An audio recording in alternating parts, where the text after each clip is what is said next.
Le Québec a un grand sourire dans le visage parce que deux des musiciens les plus en vue et les plus en demande se présentent pour deux concerts, un au Palais Montcalm à Québec et l'autre qui sera à la Salle Bourgie. Vous les reconnaissez sans doute si vous aimez la musique.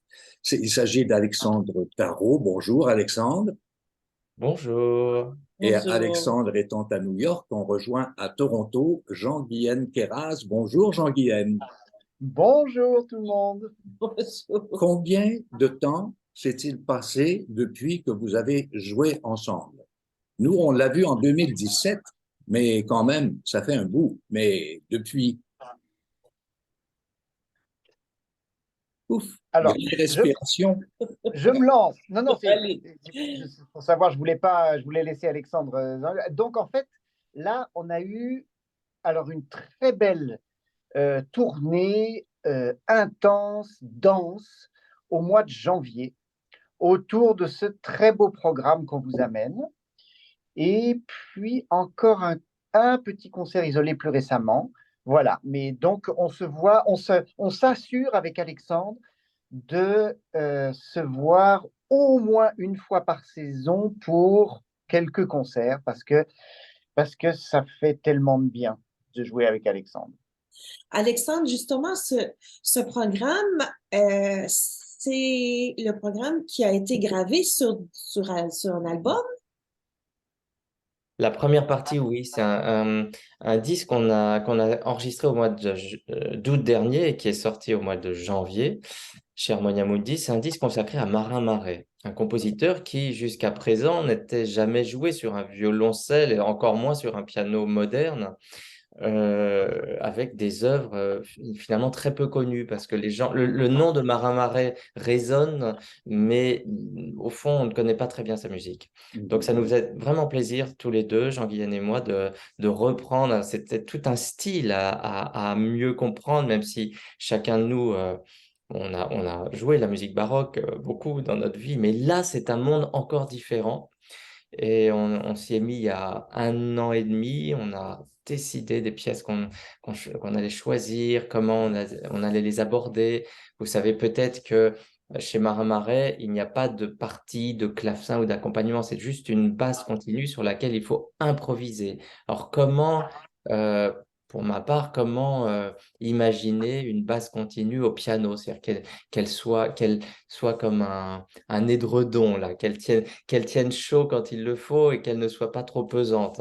Il faut que l'instrument, le piano, soit en même temps peut-être un luth, peut-être un clavecin ou un ensemble de cordes et que ce soit pas que ça porte le violoncelle, qui devient donc une nouvelle viole de gambe, que ça l'enrobe comme ça sans le déranger. Donc c'est un exercice assez périlleux et passionnant. Et puis aussi notre duo qui maintenant a presque 30 ans, donc Oh, c'est un vieux duo, comme un vieux couple, hein. Et donc, et c'est bien dans les vieux couples de se renouveler. Donc, se lancer dans un répertoire, faire découvrir un répertoire, mhm, proposer aussi pour les violoncellistes jeunes ou moins jeunes, les violoncellistes du futur, les pianistes du futur, les duos, proposer de nouvelles voies. mhm. Et Marin Marais, Jean-Guyen, tu le vois comment? Est-ce que tu abordes dans le même sens qu'Alexandre? Oui, alors ça a été vraiment, je dois dire, un travail absolument passionnant de transcription. Parce que euh, alors, ce qui est intéressant, j'ai envie de dire, c'est que c'était un travail qui mélangeait transcription, en ce qui concerne ma partie en tout cas, et en ce qui concerne Alexandre, il y a la transcription et la réalisation. C'est-à-dire, il y a la réalisation dans un style, et qui n'est pas au départ celui de son instrument. Et donc, c'est ça qui a été vraiment passionnant. Et on a passé beaucoup de temps. On a passé de nombreuses journées, je dirais, sur une période d'1 an. On s'est retrouvés à intervalles réguliers pour des journées entières de travail, de recherche, d'essais, parfois. Euh, alors, bon, moi, du point de vue de la ville de Gambe, il y a notamment, il faut tous les accords, il faut que je les change. Je ne peux pas faire exactement les accords tels qu'ils sont proposés par Marin Marais. Ensuite, on a parfois, surtout dans les variations des Folies d'Espagne, on a parfois fait le choix que Alexandre reprenne la partie de viol et que je joue la ligne de basse. C'est assez Euh, facile. oui, c'est-à-dire que c'est vraiment, je pense qu'il y a un aspect, disons, de recomposition et qui, je crois, par contre, s'inscrit vraiment dans la tradition de l'époque, de cette époque où je crois l'interprète était beaucoup plus qu'au XXe siècle ou même au XXIe siècle, était beaucoup plus main dans la main avec le compositeur, justement, notamment par exemple avec ces fameuses lignes de basse continue, de basse chiffrée, où l'interprète, de manière inévitable, est amené à non seulement, oui, il interprète, mais au sens le plus large du terme, et donc il compose aussi. Et si ça fait 30 ans que vous travaillez ensemble, il y a eu d'autres collaborations sur album. Alexandre, tu peux nous en parler? Je n'ai pas compris ta question. Il y a eu d'autres collaborations sur album. Il y a eu un autre album, entre Ah oui, autres. on a fait plusieurs albums entiers. Oui, on a fait, avant ça, on a fait un album de bis qui était très intéressant. Donc, comme toujours, avec cet exercice, une forme d'autoportrait de nous deux. Et avant cela, on avait fait un programme, on a enregistré les sonates de Brahms, dans lequel aussi on avait fait des transcriptions des danses hongroises de Brahms. Donc là aussi, c'était Ah, une nouvelle proposition pour élargir le répertoire du violoncelle et du piano. Et puis avant, on avait enregistré ça de Debussy-Poulenc, on a fait Kodály aussi il y a un certain temps, et puis peut-être encore un autre disque, ah, Schubert. Voilà. ah oui, donc les gens qui veulent Ça vous fait pas entendre. mal, mais Ouais. c'est sur 20 ans.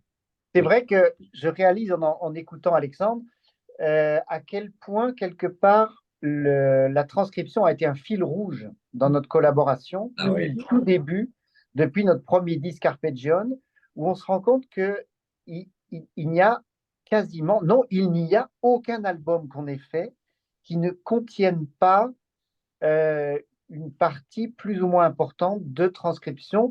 Et je crois que c'est parce que il y a effectivement le, comme disait Alexandre tout à l'heure, c'est bien de sortir de ces zones de confort et puis d'aller rechercher, d'essayer d'enrichir le répertoire. Et puis, oui, je crois que, alors, pour ma part, c'est vrai que moi, j'ai commencé, entre guillemets, ma carrière en passant par l'intercontemporain. Et le travail avec la musique contemporaine, le fait d'être toujours confronté à des démarches de compositeurs qui souvent disent mais non, un violoncelle, ça peut être tout à fait autre chose que ce qu'on a connu jusqu'à maintenant. Donc il y a toujours cette démarche de dire, de réinventer un instrument.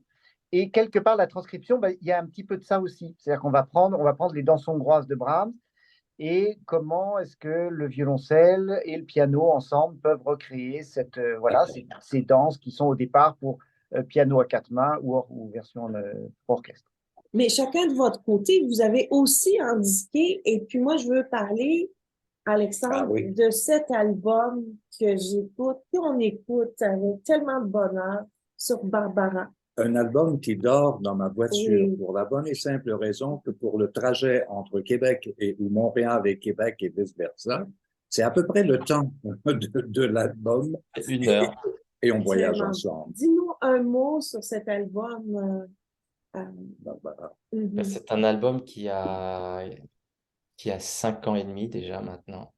Ouais. Qui a été fait pour le 20e anniversaire de la mort de Barbara, qui est mon idole, vraiment quelqu'un qui, au-delà de l'artiste, de la poète, du poète, de la poétesse et de la musicienne, de la chanteuse, et aussi c'était une compositrice absolument extraordinaire, tout en étant autodidacte, donc je trouve ça assez fascinant. Au-delà de cela, il y a une femme, une vraie leçon de vie qui est absolument incroyable, une leçon d'artiste. Et elle est encore mon professeur des années après sa mort, même si je ne l'ai pas rencontrée ou à peine. Et donc, j'ai voulu témoigner. Je ne suis pas un chanteur de chansons, de variété. Pour autant, j'ai voulu témoigner pour le 20e anniversaire de sa mort de tout ce qu'elle a pu m'apporter. et peut-être donner envie à d'autres personnes d'aller du côté de ce répertoire, de cette voix-là, de cette voix VOIX ou VOIE, de ce qu'elle nous ouvre comme porte, comme horizon. Et voilà, c'est une femme qui console, c'est une femme qui nous comprend, c'est une femme qui peut nous suivre toute la vie dans les moments de bonheur, et dans les épreuves, surtout dans les épreuves. Voilà, c'est comme une très grande amie, fidèle jusqu'au bout. Et voilà, si vous me branchez sur Barbara, il y en a pour des heures, attention. Oh oui, Non, mais je vais poser la question à Jean-Guienne. Jean-Guienne, revenons au programme que vous allez nous présenter. J'aimerais qu'on parle du Poulenc. J'aime beaucoup Poulenc. Alors, oui, le Poulenc. Alors, moi, je suis très reconnaissant à Alexandre parce que c'est Alexandre qui m'a fait découvrir la sonate de Poulenc. Donc, on l'a mis il y a pas mal d'années déjà. On l'a enregistré il y a longtemps. C'est un de nos albums, effectivement. Et euh, je trouve particulièrement dans ce programme, euh, je trouve passionnant d'entendre Poulenc dans ce contexte. Après une première partie Marais, Mhm. où il y a déjà dans la musique baroque française donc ce foisonnement euh, à travers les des gestes extrêmement oui, baroques, j'allais dire. Et en fait, Poulenc, d'un point déjà comment dire, dans ses harmonies, il adore, on entend qu'il adore le, la, la musique française, qui se réfère quelque part à la musique française baroque et même avant. Et puis, il y a aussi ce côté, ce foisonnement dans dans les gestes, que ce soit au piano ou au violoncelle. Donc, quelque chose d'assez exubérant et généreux dans le geste. Et donc, je trouve vraiment intéressant du point de vue de l'interprète, de le jouer, mais je pense aussi du point de vue de l'auditeur, de l'entendre après avoir entendu toute une première partie Marais. D'accord. En plus de partager cet amour pour la musique, vous partagez cet amour pour le Québec. Vous pouvez nous en dire quelques mots, Alexandre? Alors moi, je n'ai pas vécu au Québec comme Mhm. Jean Guillen, je n'ai pas la nationalité canadienne, mais c'est mon rêve. Par contre, je suis venu d'abord au domaine Forget à 17 ans, puis à Montréal, et c'est un mois magique qui a changé, qui a bouleversé ma vie. À partir de ce mois-là, c'était en août 85, je pense, je n'ai eu de cesse de vouloir revenir à Montréal, m'y installer aussi, mais ça ne s'est pas fait, même si à un moment j'ai acheté un appartement. Avoir une véritable famille d'amis, mais des amis, je parlais de Barbara, amie fidèle, là, vraiment fidèle. La preuve, je suis ici à New York et toute une famille d'une de mes grandes amies est là. Ils sont venus à 5 pour, euh, pour me voir, pour m'écouter demain. C'est-à-dire que mes concerts, mais Jean-Guillaine connaît ça aussi, nos concerts, quand on est soliste, on parcourt le monde et ça sert de point de ralliement euh, à nos amis. Bref, voilà, j'ai des points d'attache très très forts au Québec. Euh, et je dois dire que les années de Covid ont été terribles pour moi de ce côté-là parce que je ne pouvais pas venir vous voir. Oui. Et Jean-Guienne? Alors, moi, effectivement, comme Alexandre l'a évoqué, ça a commencé bientôt, puisque je suis Ben oui. né à Montréal et que j'ai passé les 5 premières années de ma vie à Sherbrooke. Mm. Euh, et après, il y a toute une dimension émotionnelle pour moi parce que, et je vais vous épargner les détails parce que là aussi, ça ferait une longue histoire, mais il y a eu une histoire familiale, une recomposition familiale mouvementée, j'ai envie de dire, quand j'avais 5 ans, et qui a fait que on a quitté le Québec, on est allé en Algérie, en France, j'ai grandi en France, j'ai étudié en Allemagne, et je me suis retourné pour la première fois au Québec, et à savoir en l'occurrence plus exactement à Montréal, qu'à l'âge de 20 ans. Et ça a été non seulement... Alors, il y a deux choses là que je voudrais évoquer, c'est que bien sûr, c'était très fort émotionnellement, parce que pour la première fois depuis l'âge de 5 ans, je retrouvais d'une part des cousins du côté de ma mère, etc., mais aussi justement des ramifications familiales extrêmement importantes pour la première fois, et notamment ma demi-sœur Maya, voilà, et nous sommes devenus extrêmement proches, mais je l'ai rencontrée très tard. Et donc, vous imaginez la dimension émotionnelle de ça. Et ensuite, il a fallu des années pour retisser ces liens et les travailler, etc. Ça, c'est une chose. Et puis, il y a tout simplement l'aspect cognitif. Alors ça, je trouve ça assez extraordinaire, parce que je n'oublierai jamais donc ce retour à Montréal. J'étais étudiant à New York, je prends le bus pour Montréal, et l'arrivée à Montréal, la porte s'ouvre, et simplement, l'air, c'était juste avant Noël, -20, la neige, la porte s'ouvre, cet air, ce froid sec et scintillant. Et il y a eu chez moi comme un sentiment d'appartenance, mais là, totalement physique. Enfin, c'est vraiment, oui, c'est ça, cognitif, de choses qui dataient de ma petite enfance. Donc voilà, donc c'était une expérience de ce point de vue-là aussi assez troublante et assez passionnante.